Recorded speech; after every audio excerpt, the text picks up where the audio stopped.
ہمارے یہاں ایک یہ چیز اس کا بھی بہت حل کہی ہے جاتی کہ آپ ایک خاموشی رشتہ- کے ساتھ اپنے ہمارے راہیں یہاں ایک جدا رشتہ کر لیں. کہا جاتا ہے کہ ایک رشتہ آپ کو اذیت دے رہا ہے میاں بیوی کے اگر رشتے کی میاں، میں ہاں بات کروں، بالکل.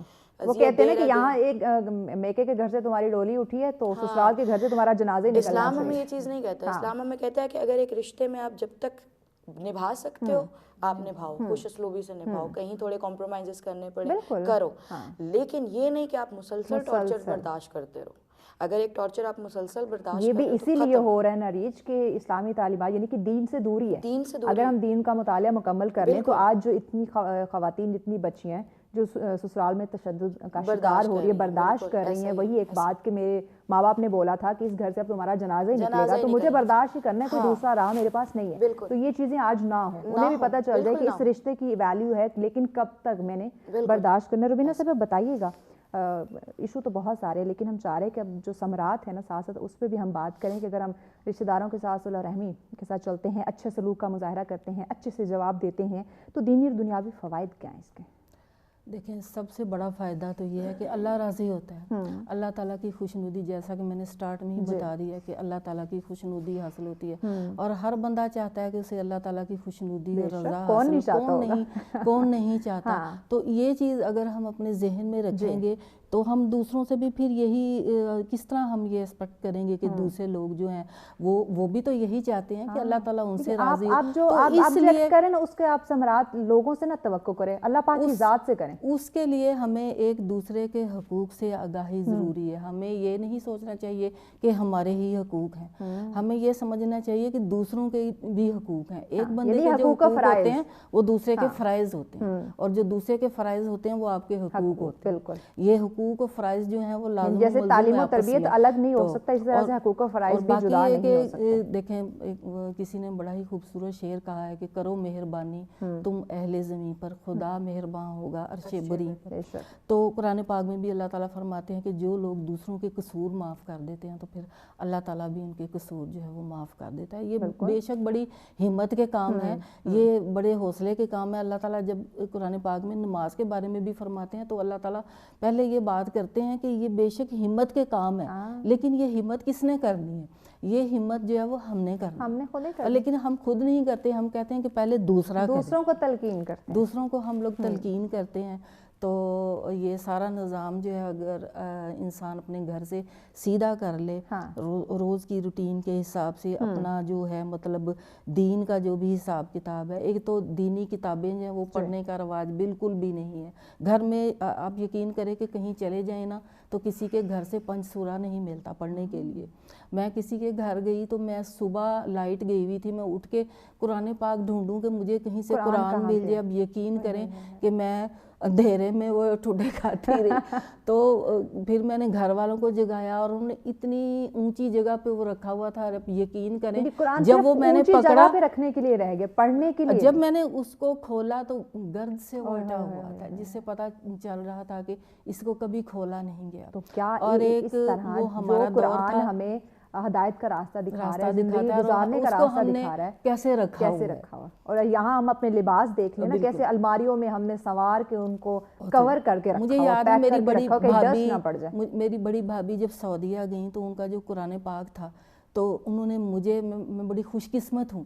تو اس وقت ان دنوں میں اسکول میں پڑھتی تھی تو میری بھابھی نے مجھے کہا کہ روبینہ تم اپنا قرآن جب پڑھو نا تو کبھی کبھی ایک ہفتے میں 1-2 دفعہ میرا قرآن بھی کھول لیا کرنا. یعنی قرآن پاک کو نہ کھولنا ایک بہت بڑا عیب سمجھا جاتا تھا ہمارے گھروں میں.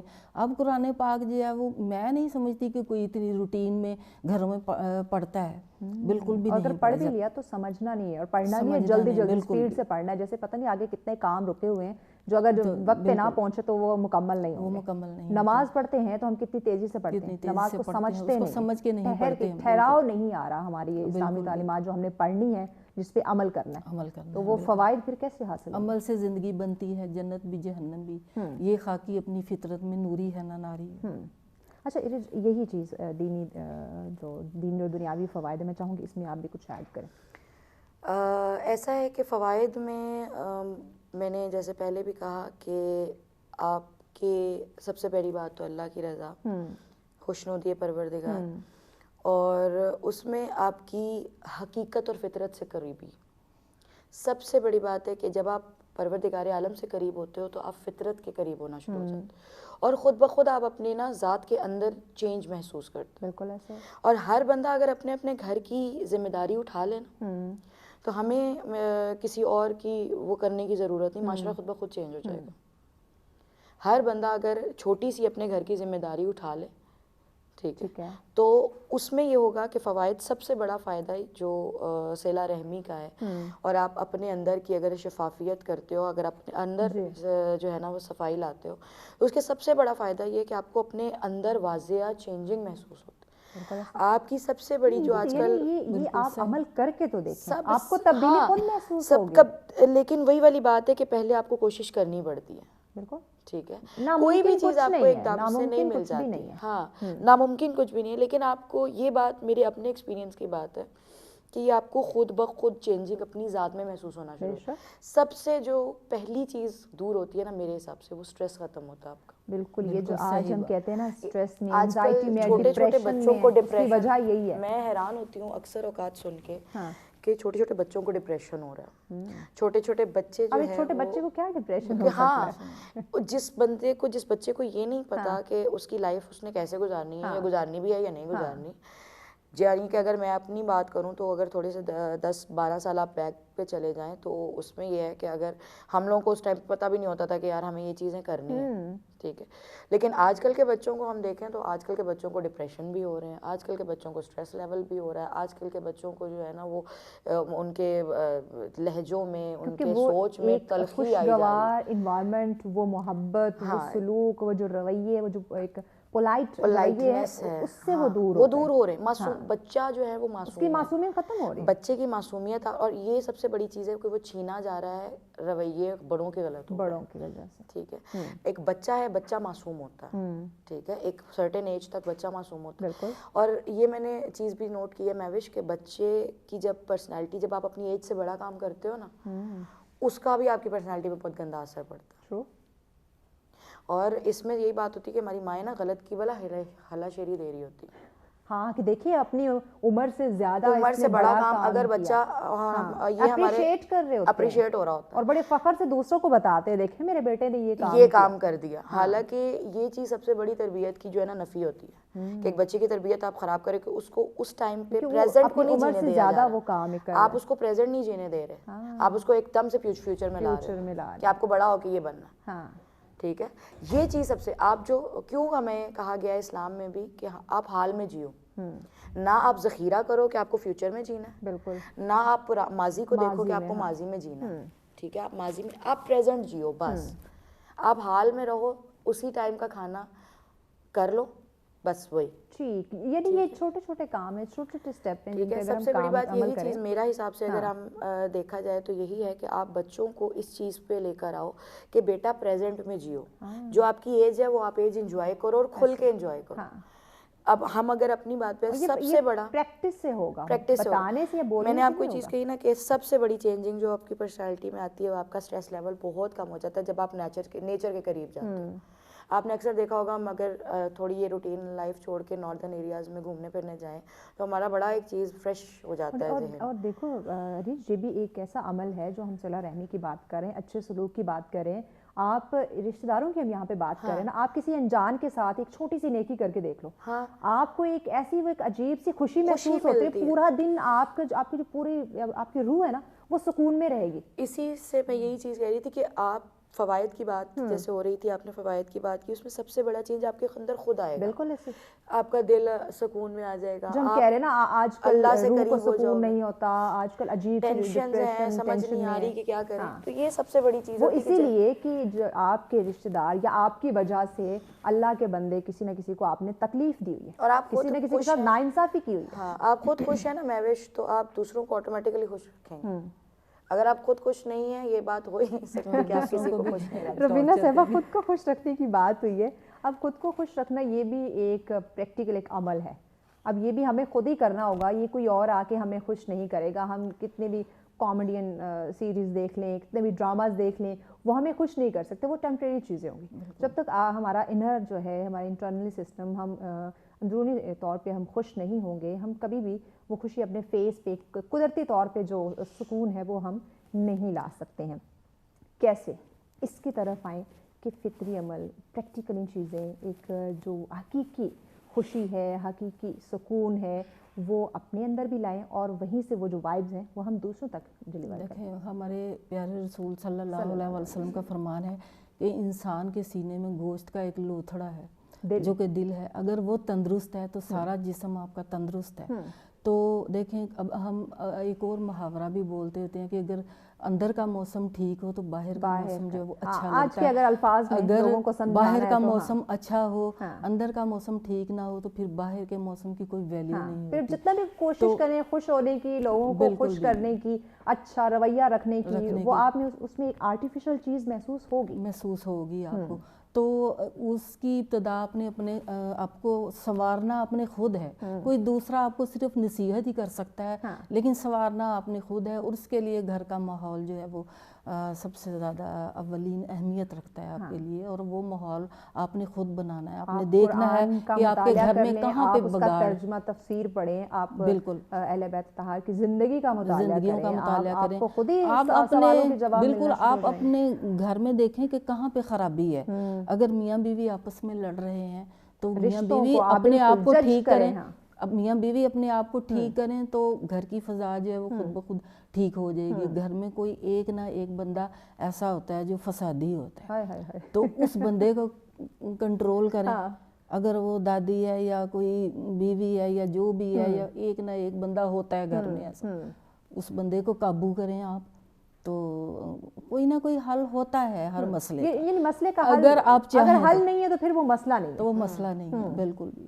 تو آپ نے ہی وہ حل نکالنا ہے مسئلے کا، آپ نے ہی سب کچھ کرنا ہے. کوئی دوسرا تو آ کے اس کو ہوا ہی دے گا. بالکل ظاہری بات ہے، بڑھاوا دے گا. بالکل.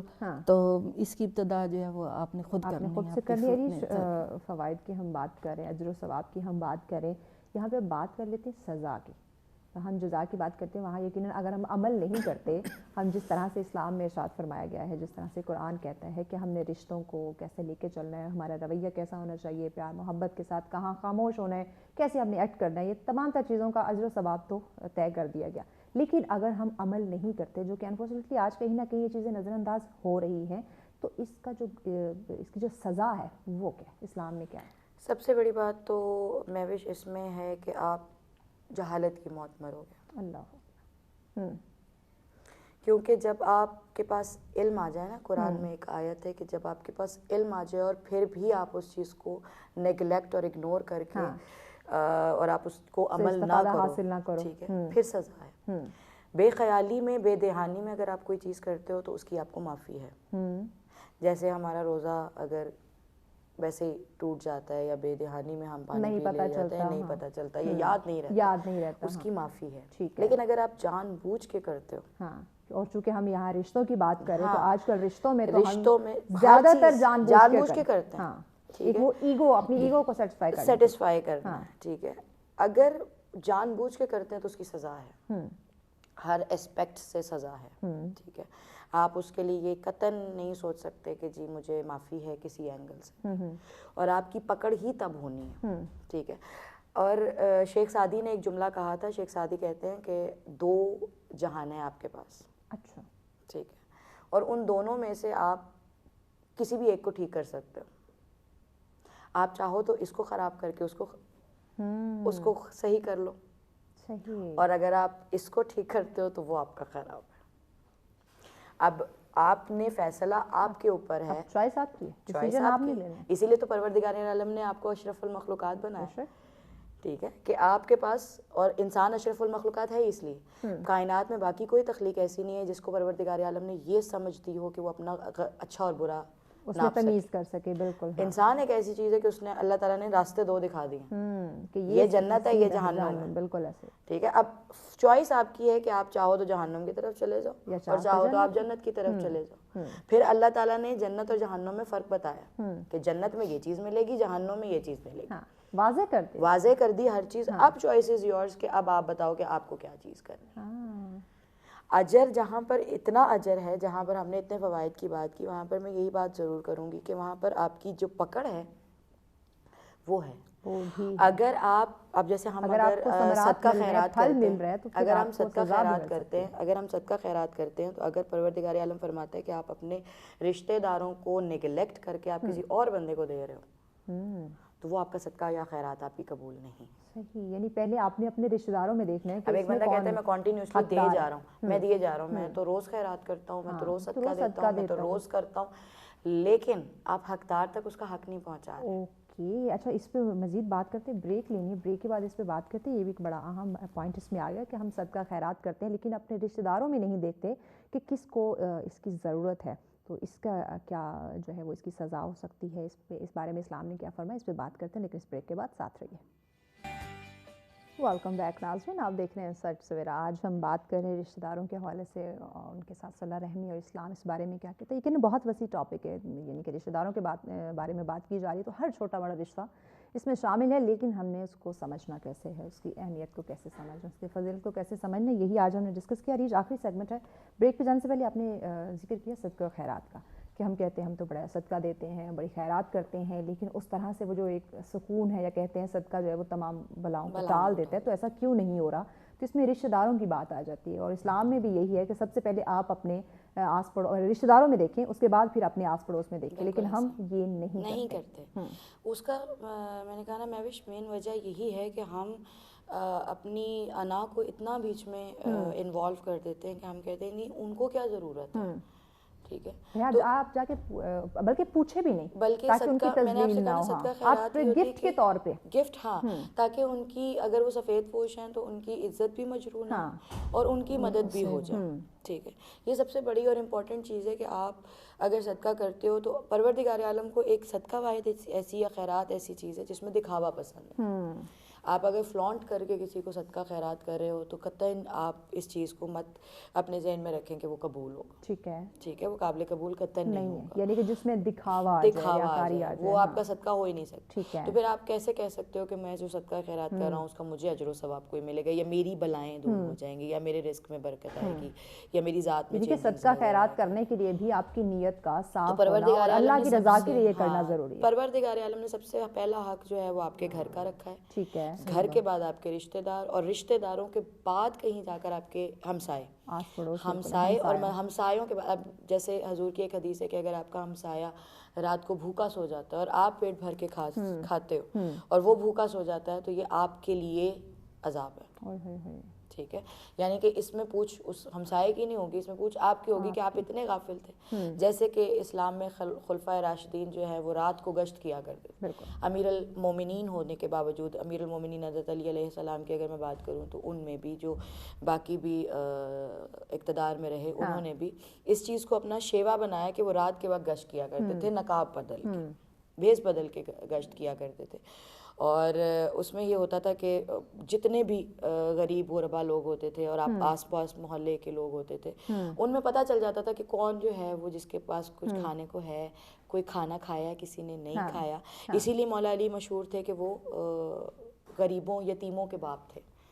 ٹھیک ہے، تو اس میں یہ چیز بہت زیادہ انوالومنٹ تھی کہ آپ اپنے ارد گرد نظر رکھیں کہ اس میں کوئی ایسا بندہ ہے جس کو حق چاہیے. ہماری میں یقین کریں یہ آج کی تمام تر ڈسکشن سن کے وہ کہتے ہیں نا کہ انسان کو وہ اپنی اصلاح کی طرف آنا یا اپنی زندگی میں ارد گرد چیزوں کو دیکھنا کہ جو ہم سے ذرا حقیر ہو، غریب ہو، مسکین ہو یا یتیم ہو جائے تو ہم تو اسے منہ نہیں لگاتے. ایسا ہی یہ تو کہیں ہمیں اس کو کچھ دینا نہ پڑ جائے، اس کی مدد نہ کرنی پڑ جائے، اس کو ساتھ لے کر نہ چلنا پڑ جائے تو بالکل اس سے منہ پھیر لیتے ہیں. ہم ذخیرہ اندوزی پہ آ گئے ہیں، سوری ٹو سے، لیکن یہ بات سچ ہے کہ ہم ذخیرہ کرتے ہیں.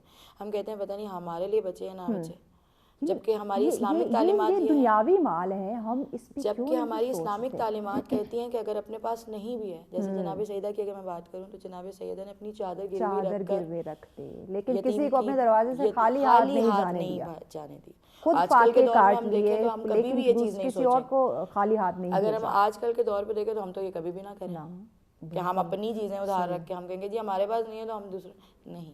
ہماری اسلامک تعلیمات کہتی ہیں کہ جب آپ دوسروں کے کرنے لگو تو پھر یہ مت سوچو کہ ہمارے دسترخوان بھرے ہوتے ہیں رنگ برنگی ڈشز کے ساتھ، لیکن ہم یہ نہیں دیکھتے. دوسروں کی چھوڑیں، رشتہ داروں کی بات کریں. روبینہ یہی بات میں آپ سے کرنا چاہوں کہ ہم یہ نہیں دیکھتے کہ ہمارے رشتہ داروں میں کسی نے اچھے طریقے سے، چونکہ آگے رمضان کی بھی آمد ہے، کہ کسی نے افطاری اچھے طریقے سے کی ہے یا نہیں کی. اپنے آپ میں اپنی زندگی جینا صرف یہی معمول بنا لیا ہے. ہم نے ایسا سوچ لیا کہ شاید ہم نے اسی دنیا میں رہنا ہے، آخرت میں تو ہم نے جانے نہیں. یہ ایک معاشرتی برائی ہم میں پائی جا رہی ہے. اس کا خاتمہ آپ کیا سمجھتے ہیں، کیسے ممکن ہو سکتا ہے؟ کیونکہ یقیناً اس کو ختم کرنا بہت ضروری ہے. لیکن صدقہ خیرات کی آپ نے بات کی، تو اس سلسلے میں عرض یہ ہے کہ وہ بھی آپ اس صورت میں کریں گے کہ اللہ تعالیٰ نے آپ کو کتنا مال دیا ہے.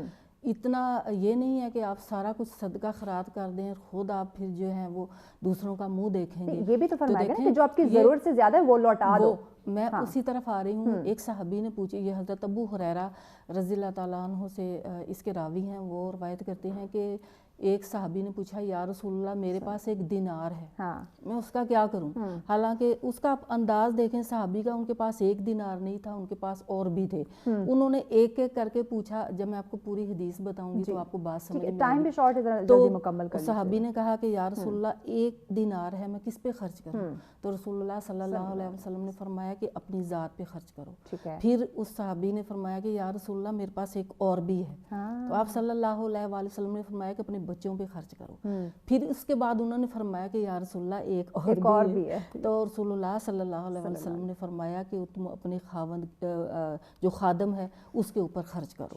تو اس کے بعد پھر اس صحابی نے کہا کہ ایک اور بھی ہے. تو پھر آپ صلی اللہ علیہ وسلم نے فرمایا کہ اب تمہاری مرضی ہے، جس پہ چاہو خرچ کرو.